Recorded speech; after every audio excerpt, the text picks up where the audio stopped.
Welcome to the Quilter's Architect. My name is Mark, and in this video I'm going to continue working on this quilt pattern that I started in a previous video, the Canyon Hideout. And on the previous video I did go over the pattern itself, and then I cut all the fabric. And today what I'm going to do is I'm going to start on some of the piecing. At the top of page 3 there's one step I need to do just to get the HST squares ready, and that is to mark a line diagonally on the back of some of them. And looking on page 3, it tells me that I need to do 4 of fabric E. And so I went ahead and did one of those, which you can see here. And I'll just do the others, and then I also have a few more squares I have to do the same thing.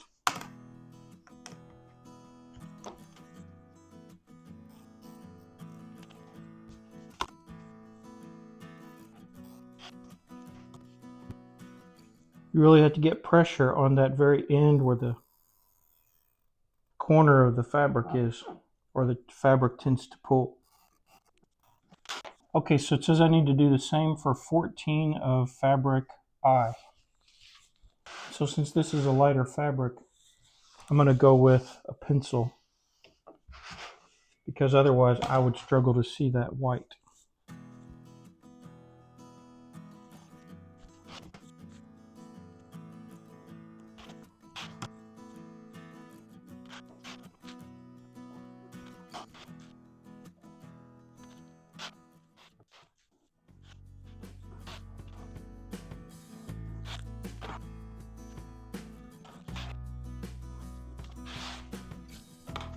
So now that I have my lines drawn, I'm going to make some of the blocks here, the HST squares. And so you can see that it says to make 6 where fabrics E and A go together. And so since each block makes 2, I basically have 3 of these, 3 of each laid out here. So because sometimes you get carried away and you just start sewing some stuff together and you sew too many, that's kind of like what I seem to do. So I'll put them face to face, and then I'll sew diagonally following the line that I marked. I'm going to follow that line and sew a 1/4 inch away from that line on each side.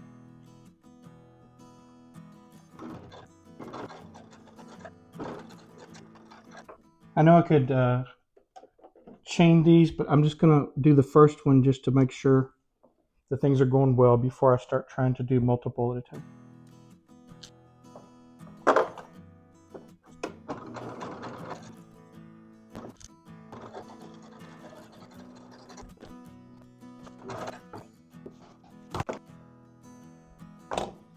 Okay, we're going to cut one here to see what we get, just to see how this turns out before we do multiple of them.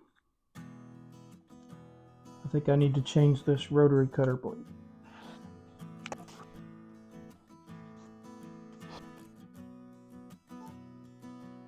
Just cut all my fingernails off.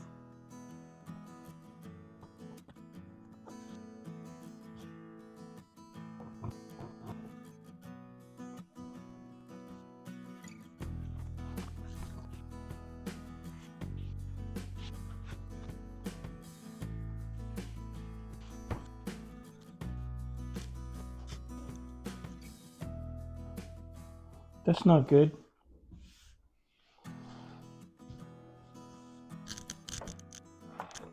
Marked the wrong side of that one. Been looking at the computer screen too long today.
Had a little bit of an audio issue here with my mic, but the audio may not match my lips as I'm talking.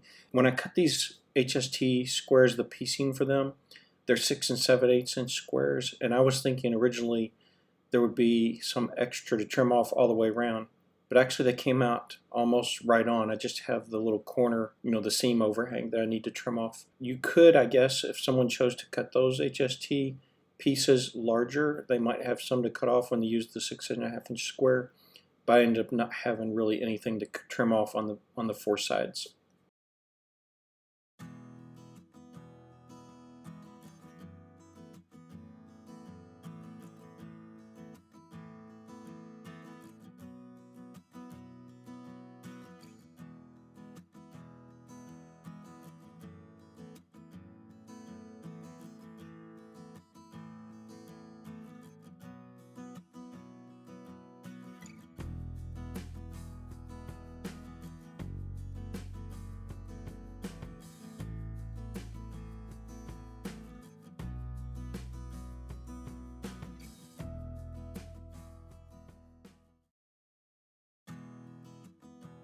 Here on page 3, it tells us to make 20 containing fabrics K and I and 2 of fabrics E and K. I actually forgot to turn the camera on, so I made those without recording, sewing those HST squares together. But now I'm going to make 8 of the fabric pieces I and A, which is also listed on page 3.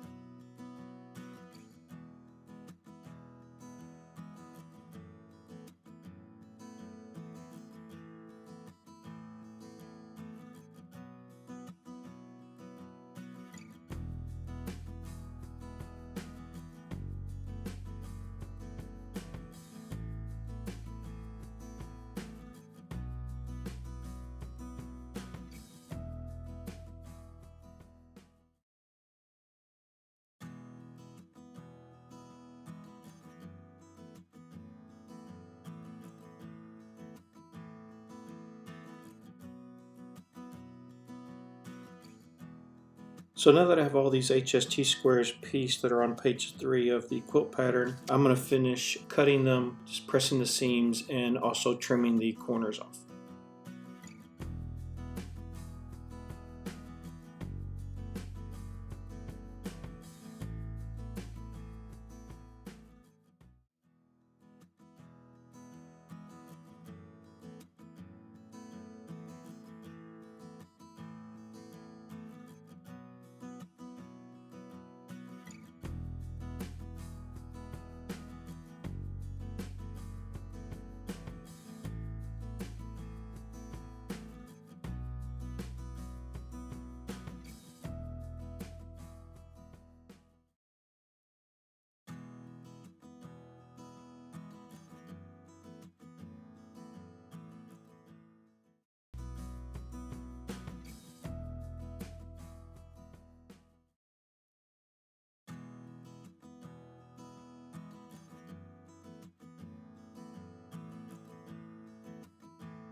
Now that I have all the seams pressed out on the HST squares, I'm going to move on to trimming up all the edges and corners.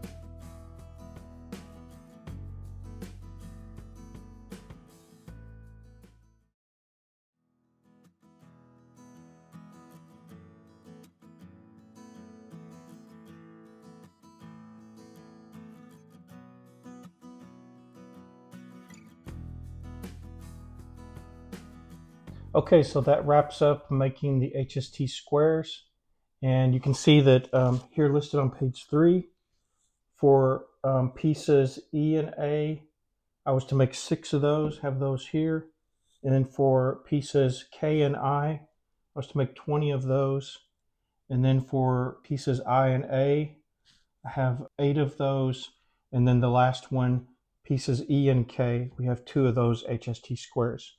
So next we'll move on to the 4 patch. So here on page 4 in our quilt pattern, we have the instructions for our 4 patches. And you'll notice that we'll join fabric pieces J and F to create this top part of the block. And then we'll join pieces B and J to create the bottom portion of the block. And then we'll join the top and the bottom portions of the block to create the entire block. So time to get to work on making some 4 patch blocks.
Okay, continuing with my 4 patch blocks, I've sewed the top 2 pieces together, J and F. I've also sewed together the bottom 2 pieces, B and J. And now I'm going to do all of these in chaining and sew the top half to the bottom half of the 4 patch. And one thing obviously that's easy to mess up on or to forget as you're working through these is that the medium fabric and the dark fabric are opposing in the 4 patch. It'd be real easy to just get going along and switch those around. They wouldn't assemble correctly. So that's something I'll have to keep watch on myself so I don't do that.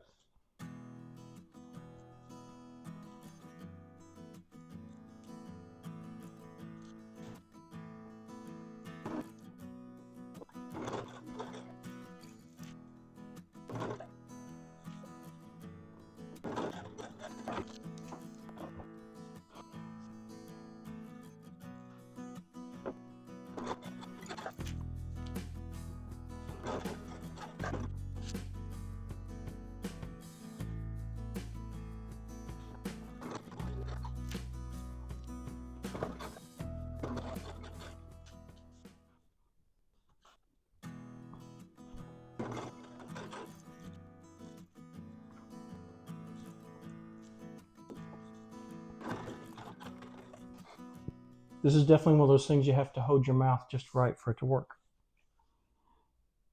At least that's what Sherry tells me. There I go. Almost put the block the reverse order. Be very easy to do.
Okay, so now I need to press the seams out on these 4 patches.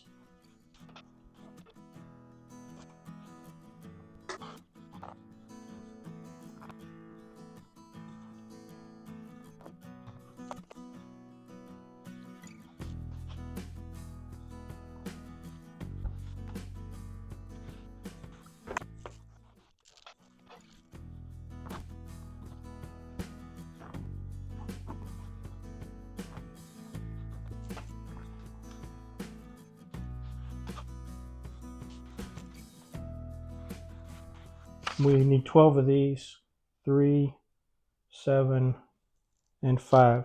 So we have 12. So moving on to the next part of our quilt pattern instructions, it's suggesting that we assemble the upper 2 rows of quilt blocks, and then the 3rd and 4th rows of quilt blocks, and then join each of these. And so that's the thing that I'll be moving on to. My plan is to take the first 4 blocks from rows 1 and 2, and I'll piece those together, and then I'll do the second set of 4 blocks and the third set of 4 blocks, and then join all those to have the first and second rows fully joined together. Join me on the next video, and I'll be joining the quilt blocks and rows to form the quilt top along with the inner and outer borders.